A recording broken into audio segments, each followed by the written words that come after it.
Hey guys, it's Tori. Welcome to my channel, or welcome if you're new. So in today's video, I'm going to show you how to make a puzzle with Cricut using Chipboard. Okay, so to get started, you will want to go into my descriptions and there'll be a link for the Easter Egg Jigsaw Puzzle, and you'll want to click on it and it will open in Cricut Design Space. Once you have it open, it'll just be the Easter egg template, and you'll need to do the background. And how I did it was I went into images and I typed in Easter egg, and I scrolled down until I found one that I liked, and I went ahead and I used this one. Did add to canvas, and if you'll see, this is a basic cut. And this is a print then cut, which we need it to be a print then cut. So the first thing I did was I selected it. Then I hit flatten. The next thing I did was I inserted the name.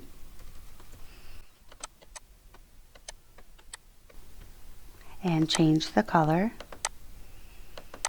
Then I selected it, hit group, and then I hit attach. And then I want to size this to match this. So what I did just to get started was I looked here and I looked at the dimensions, which it's 4.416 by 6.061. And I went over here and I changed these dimensions to this. First thing you have to do is hit unlock. And it was 4.416 by 6.061, and then enter. This will get you pretty close to it. It may not always be exact because it could be like a different shape of the egg, but I'm going to drag this over here and I'm going to select arrange, bring to front, and actually this looks pretty good. If it didn't, you would hit unlock and just kind of maneuver it a little bit and pull it from here or there, whatever side you think it needs. Maybe be a little bit in here.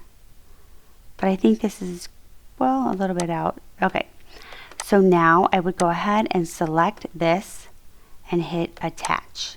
The reason we're attaching it is because we want to tell Cricut Design Space that you want them to cut on the inside of the egg, it being, you know, the puzzle part. So that's all you do. And then we'll go ahead and click make it. And we're going to send it to the color printer.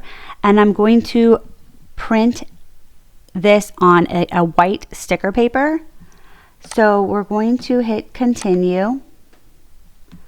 And we're going to select send to printer. And we're going to leave the bleed on.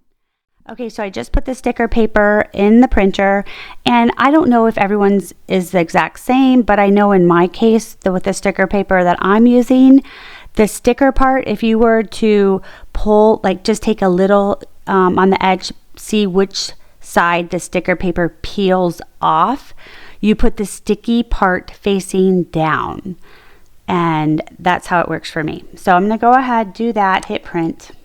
Okay, so what we'll need now is the sticker paper with the printed image, chipboard, and this is an 11 by 11, and I'll leave it in descriptions. You'll need painter's tape and the knife blade, and you'll need a strong mat, and that's purple. So the first step is taking the sticker paper off, and we're going to apply it to the chipboard. You want it to be as close as possible to the corner, because again, this is a print and cut, so the Cricut needs this to be in the exact area to go ahead and know where to cut. So let's go ahead, take the sticker paper off. And I would wait a minute or two before you place it on here as well, because sometimes when it comes off the printer, it might be, you know, it might smudge. Then I'm going to use the brayer to just make sure that it's all adhered. We want to place this as close as you can to the side, and then you're going to use your painter's tape, and you are going to tape all sides because you do not want this to move at all. And make sure you do not cover up the black box, because then it won't know where to cut. Okay, so we're gonna go ahead and you would browse all material and type in chipboard, which mine is already saved to the front, and I'm going to use the 1.5, and it says, do you want to calibrate? No, I don't. And just a reminder, you always need to move the star wheels all the way to the right. And it's nice that it reminds you that as well. So let's go ahead and place it on the mat. The next step is removing the tool, and we are going to add the knife blade. I'm going to apply this in here, make sure it's closed, and we're going to hit button. The next step is hitting the go button.